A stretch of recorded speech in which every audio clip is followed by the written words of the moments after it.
Bismillahirrahmanirrahim. Assalamualaikum warahmatullahi wabarakatuh. Perkenalkan Bapak Ibu semuanya, saya Muhammad Fadil Azharan. Saya merupakan peserta PKDP PTP UIN Raden Patah Palembang tahun 2026. Saya merupakan dosen Institut Agama Islam Nahdlatul Ulama.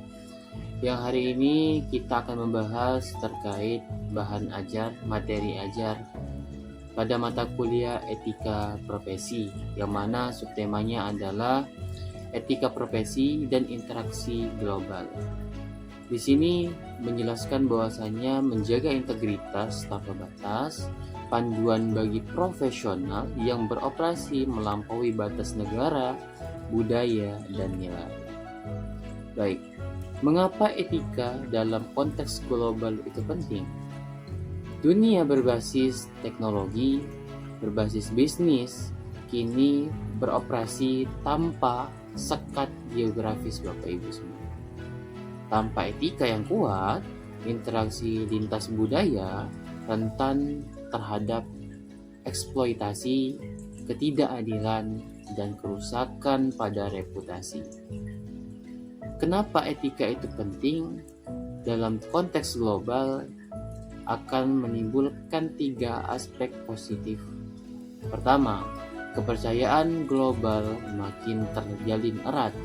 Etika membangun kepercayaan antara mitra bisnis dari latar belakang yang berbeda.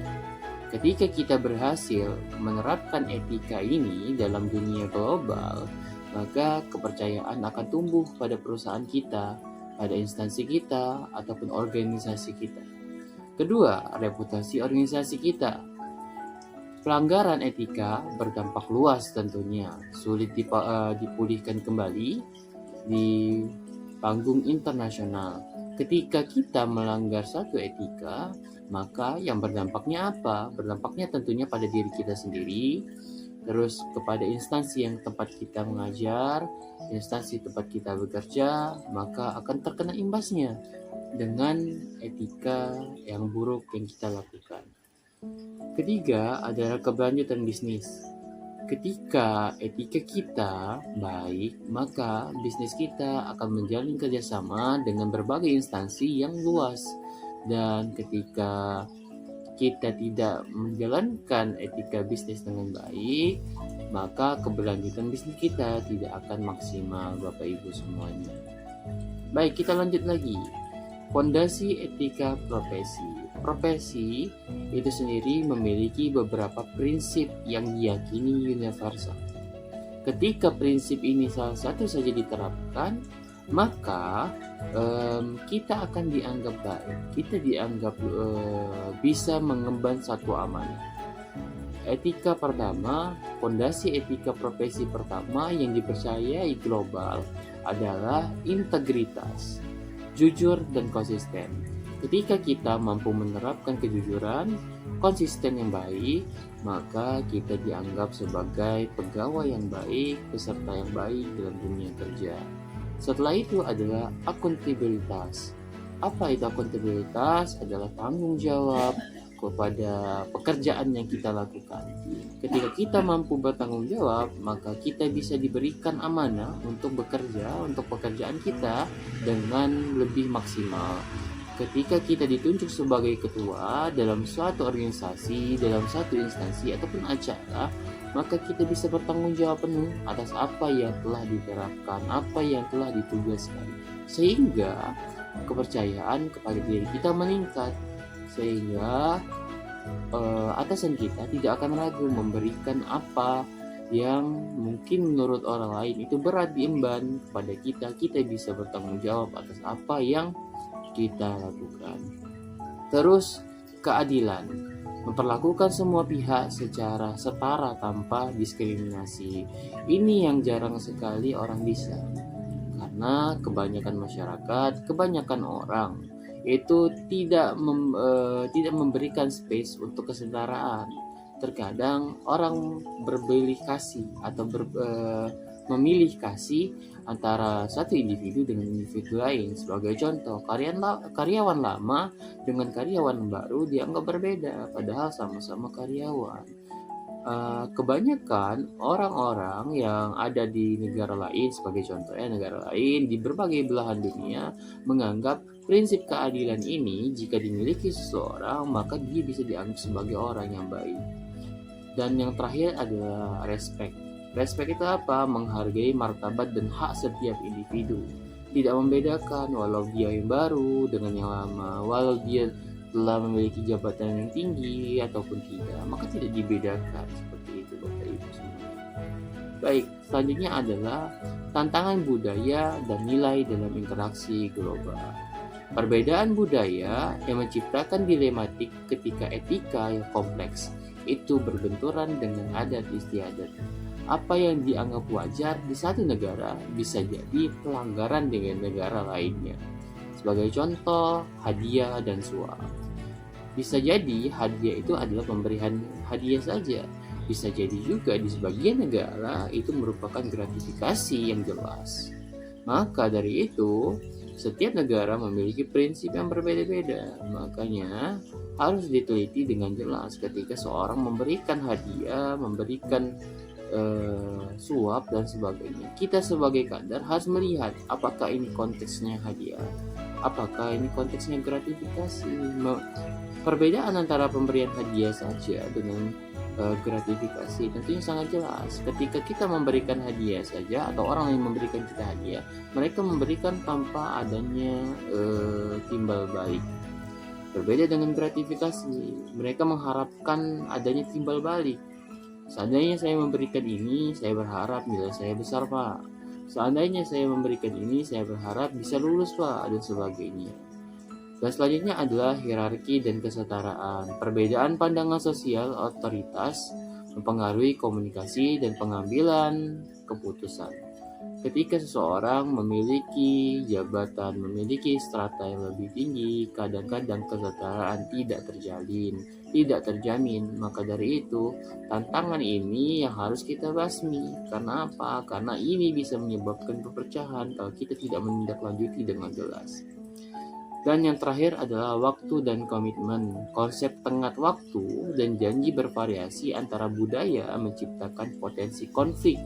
Ketika di satu negara, waktu itu sangat dihargai, seperti halnya Jepang, negara-negara Asia yang memiliki penganutan yang disiplin dan sebagainya, maka mereka akan sangat menghargai. Berbeda dengan negara-negara berkembang.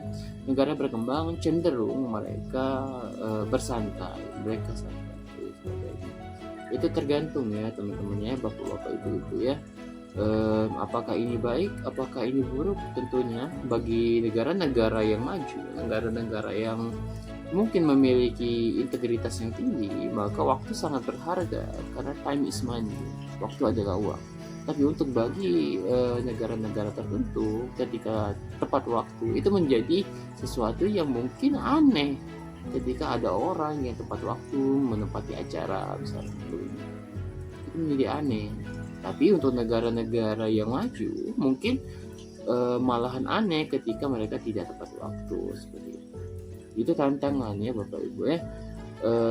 Apakah negara berkembang bisa menjalin, apakah negara berkembang bisa belajar, maka itu tantangan untuk kita bagi negara-negara yang masih dalam kadar atau tahap berkembang. Studi kasus dilema etika di lingkungan kerja multinasional. Skenarionya, ada sebuah skenario Bapak Ibu ya. Sebuah perusahaan multinasional menghadapi tekanan persetujuan pembayaran fasilitas kepada pejabat lokal. Anggaran proyek berjalan lancar di negara berkembang. Dilemanya mengikuti praktik lokal yang memberikan fasilitas keuangan kepada pemimpin lokal lewat daerah, atau mempertahankan standar etika global yang mana tidak boleh adanya suap, tidak boleh adanya pemberian dan sebagainya. Ini merupakan studi kasus yang sering terjadi di lapangan, yang terkadang kita harus menentukan pilihan kita. Apa efeknya, apa dampaknya, itu adalah kembali kepada diri kita sendiri. Ketika kita mau mengikuti aturan daerah, dalam arti memberikan uang kepada kepala daerah dan sebagainya, maka kita akan dipermudah. Tapi untuk keadaan tertentu, kita bertentangan dengan etika nasional, etika multinasional, etika global, yang mana kita itu harus menjauhi namanya pungutan liar, suap, dan sebagainya. Ini kan bisa menjadi konteks suap ya Bapak Ibu semuanya ya. Baik, peran teknologi dalam etika globalisasi tentunya banyak sekali ya, perannya, peluangnya dari teknologi ini sendiri Bapak Ibu ya. Transparansi data, mudah mencari data, bisa menggunakan AI untuk memudahkan pekerjaan dan sebagainya. Ancaman juga banyak sekali, kayak privacy itu mulai tidak ada pada era teknologi. Terus penyebaran informasi hoax itu mudah sekali. Algoritma basis lintas budaya itu bisa menjadi efek samping yang buruk ketika kita tidak bisa memanagenya dengan baik, tapi kita bisa berdampak baik ketika kita bisa memanagenya dengan baik juga, seperti itu.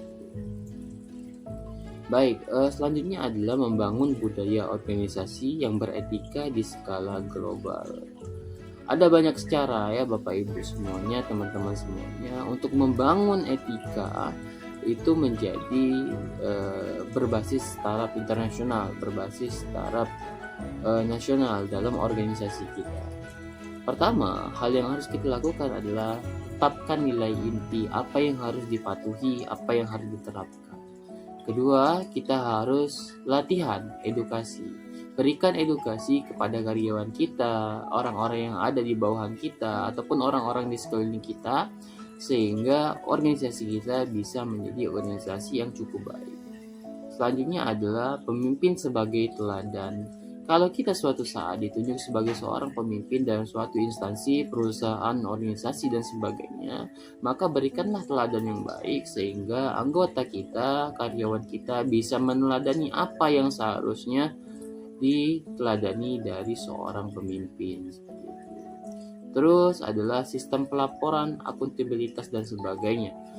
Hal ini adalah sesuatu yang sangat penting ya, sistem pelaporan, karena ketika tidak ada sistem yang jelas pada pelaporan, pelanggaran akan sering terjadi. Pelanggaran terlewati saja tanpa ada sanksi berat untuk menghilangkan pelanggaran tersebut atau memberikan efek jera pada pelaku pelanggaran, seperti itu.